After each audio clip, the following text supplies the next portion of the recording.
Welcome to the PHLY Sixers Podcast on the road, still in Las Vegas for the Summer Sixers as they head here to Las Vegas to take on the rest of the NBA and certainly get a chance to look at the young talent here. We're joined along with Kyle Neubeck, Derek Bodner, of course, myself, Devon Givens, and Bree. We have, she's the president of basketball operations for our show, and then we have the official president of basketball operations for the Philadelphia 76ers, Daryl Morey. Thanks for joining us. Thanks for having me. My PHLY debut. I'm very excited. Well, you actually joined us on Media Day. It doesn't count because Kyle and I weren't there. Okay, it was myself and Yeah, And we had to travel all the way to Las Vegas for This is this. the full the show. full crew. Absolutely. Yes. So I appreciate you guys cover us more than anyone out there, so it's great. well, Appreciate it. we appreciate you having us here. So just to start off, everyone's thinking about VJ Edgecombe. Of course, all eyes on VJ Edgecombe is for the Summer Sixers. So what can you share with us, the latest on Edgecombe and his status?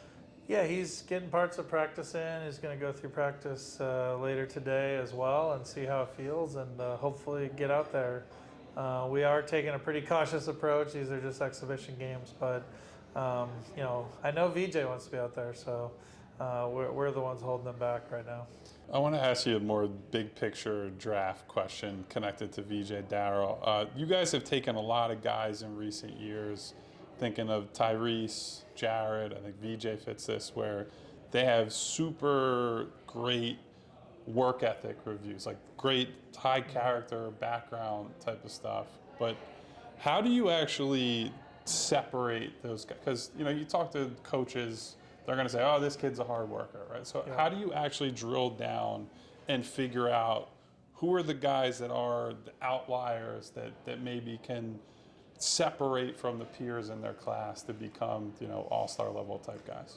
I love that question because it allows me to really talk about the great work our staff does. I mean, they go to Baylor, to Duke, to Rutgers, to all these key schools. And to your point, yeah, the head coaches probably aren't going to have the right incentives to give you all the details you might want. But during the year, the relationship our staff builds with the key folks at those universities to talk to everyone from the head coach down to someone who works with them day to day and find out, what really makes their character tick and what is their work ethic. Those are a big part of the process. Building off that a little bit, you've previously mentioned that you look for players who have the awareness to know what they need to work on and the work ethic to improve upon that. I guess what would you say is a goal for VJ early on in his career of what he's focused on and what you hope that he improves upon? Yeah, again, I think Coach Nurse is already working with VJ on that. So I think, his ability to shoot on the move, we think his spot shooting is going to be pretty good out of the box. He showed that he's been able to do that in multiple contexts. Shooting on the move is one thing. I do think, his on-ball type skills, I don't know how many reps he'll get with that. We have some other good on-ball players in Tyrese and Jared, and if we can work things out with Quentin, also very good on ball. So, but I do think Coach Nurse loves to have versatile players who can operate both on and off ball. And just the two off the top, we do think he was having to play a lot of different defenses at Baylor, primarily quite a bit of like zone and hybrid zone type stuff. So having him be better on screen navigation and things like that, I think is another area that I think he can improve. One of the other players that you did draft, Janai Broom, out of Auburn, comes from a winning program, All-American. But it was one where, I'll speak for myself, that I was curious about the player, of how that fit would be in Philadelphia. And some others, of course, at least some of our listeners have those same things. So how do you see him fitting into your team, and what was the evaluation of seeing Janai Broom as you evaluated it all and say he can play with us? Yeah, I think I've seen quite a few, sort of worries about Janai, even though he was, I think he was College Player of the Year on one of the votes. I think Cooper Flagg was on a few of the other votes. But one of the ones I hadn't heard is your concern. So can you say what you mean, like how he'll fit in with Philly fans? Yeah, no, just more how you fit with your team. How yes, your front court looks and all. And I do think depth at the big was one of our big issues last year. Obviously, Joel being hurt most of the year, then Drummond getting hurt for most of the year, was a big part of that. And hopefully both of them are much more healthy and in a better place this year. But in general, we wanted to make sure our depth at big was stronger. So we've invested multiple two-ways with Barlow and Jabari Walker, Janai Broom, I think, as well. Trendon Lockford can actually guard some fours as well, we think. So we wanted to put a lot of resources into that spot, and Janai is sort of a part of that. Yeah. Speaking of Joel's health, obviously coming into last year, you guys felt not 100% confident, but felt pretty good about where you're at. You gave him the extension in part because of what you were hearing from doctors. I know that you've said and you'll continue to say, hey, we're optimistic on Joel and what he'll bring moving forward. But is there something tangible that you can point to that, like, hey, this is why this year will be different? Sure. Again, I think it's all stuff that really only internally we're privy to in terms of like what we're hearing from Dr. Glashow, what we're hearing from our from the early returns on his rehab that he's working very hard on. I think it's going to be hard to have anything tangible for the fans until you see him out there in training camp, you see him out there in early preseason game. Like, I think until that time, it's going to be a little hard to have anything for the fans to see tangible. But so I don't know. I don't know how to do better except that. So. Well, I guess there have been a lot of players. There have been some success stories on players who had serious injuries and maybe serious doubts who have come back and been major contributors. Thinking back to like Brook Lopez a little while ago, even Kawhi at this point last year. Is there something like that you can look at and say, like, of the success stories, this is like a commonality between them, or something that makes us feel like they can exceed those expectations? No, that's actually a really good question on how we sort of look at it as well, which is like, what is the sort of the rate at which guys with roughly similar injuries, roughly similar age, all those kinds of things. And I mean, like the success rate is actually pretty good. Like bigs have done a little bit better than you might expect. I think maybe that's just Brooks a good example, a guy who transitioned his game. We don't see Joel having to do that. But there's been quite a few. You mentioned some. I think Brooke, for example, I think played no more than like 40 or 50 games for like 5 straight seasons, and then played 75 plus games for 2 straight seasons. So even when he was older, so there are good examples, there are bad examples. We think the overall success rate's pretty good.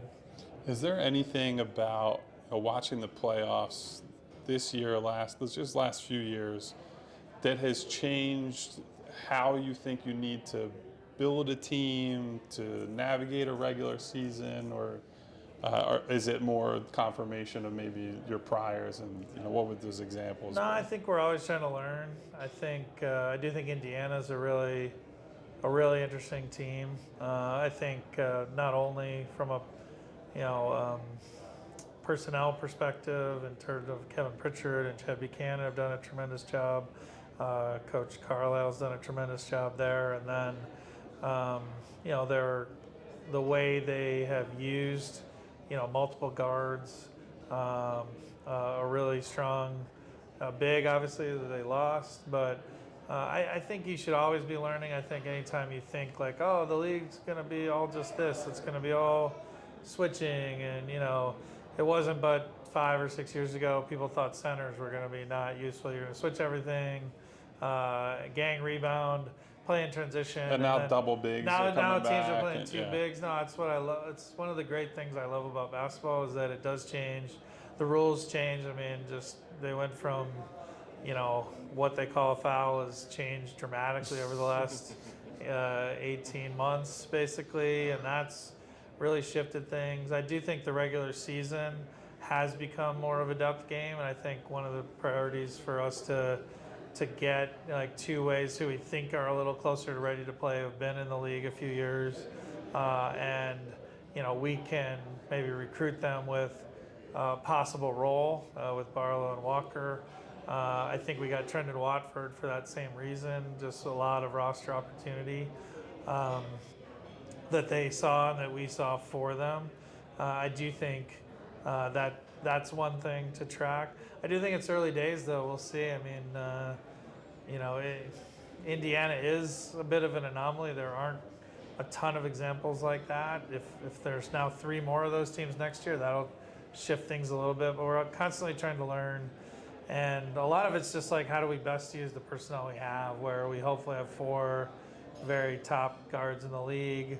Hopefully we can, get the elite rim protection we had planned on with Joel healthy, Drummond healthy, Bona healthy. If all 3 of those guys are healthy, we should be in pretty good shape rim protection wise. But we went into last year and we ended up having almost no games of Joel, no games of Drummond, and Bona was able to develop, which was nice. So, and then Paul, I think we really need him to get back to being Paul, and things are looking optimistic there. Sixers President of Basketball Operations, Daryl Morey, joined us here live in Las Vegas. And speaking of, you mentioned Embiid and George, Maxey, because of who he is going into year number 6, the evolution of, and just using the Tyrese Halliburton example for what Indiana did. And one of the things that you talked about was just not having healthy enough bodies and not enough people to hold things up while Embiid was out. But should he stay healthy, Maxey, and him taking that next step, how confident are you in him to do so with the personnel and the grouping that you did add to the current talent that you have on the roster to keep yourselves out? Yeah, we feel very good about Tyrese. Is to Derek's point, put the work in, been working this offseason, very diligently.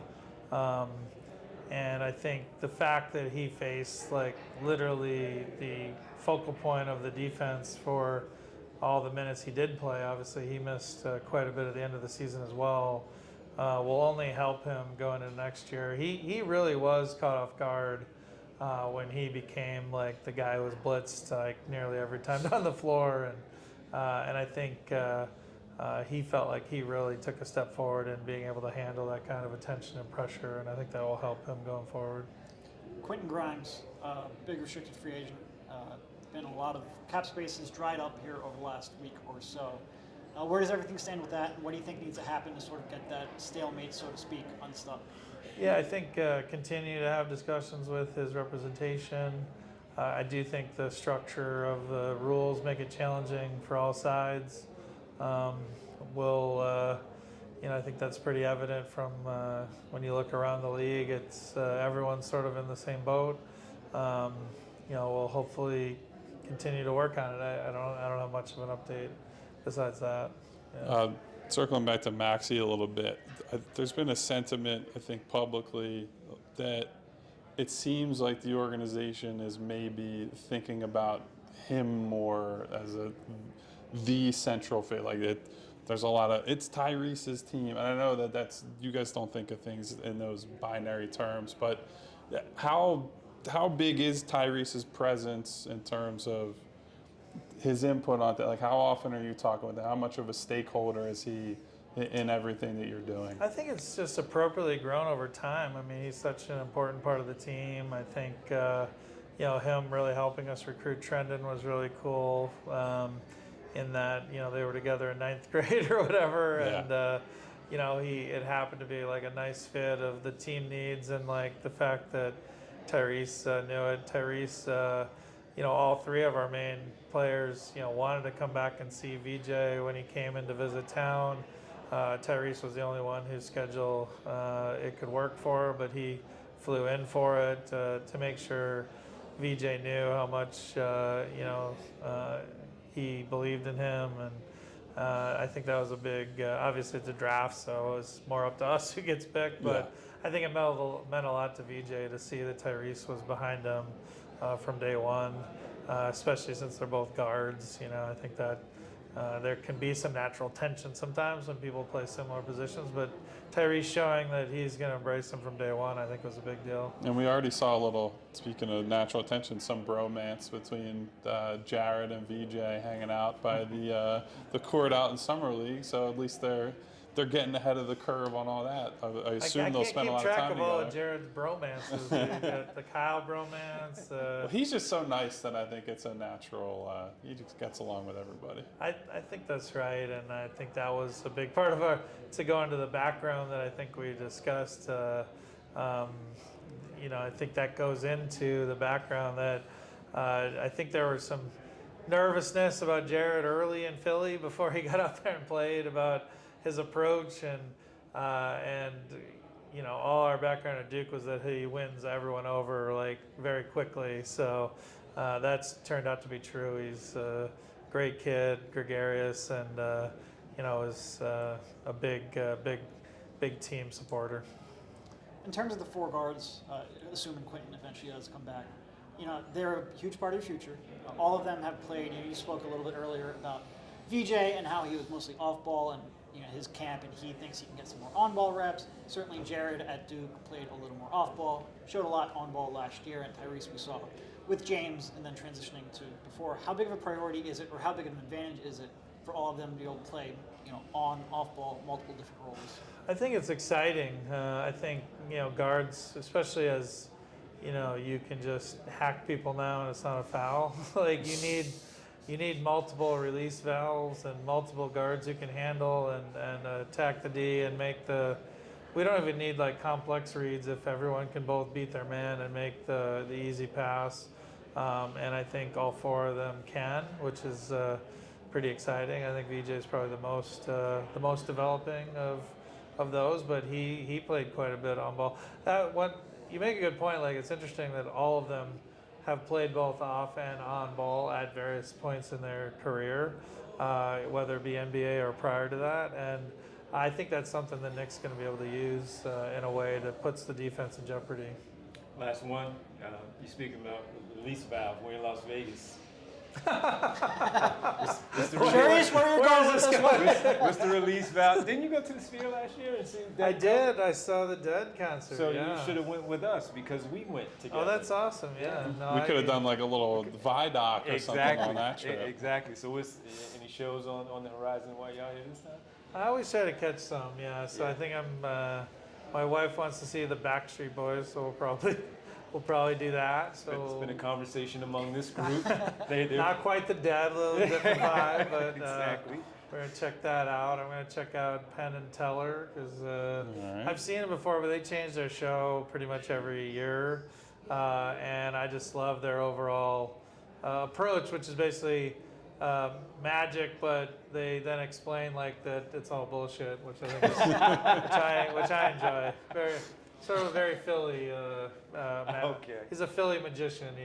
He's battles through the cynical magician, basically. So. Well, we don't want to hear too many of the fan base talking about, oh, that was BS with this call and that ending of the game during the season. So we hope that the roster you put together, the selection of VJ Edgecombe, and all comes together pretty well for the Sixers, where we're not seeing you select that pick number 3 again. And, yeah.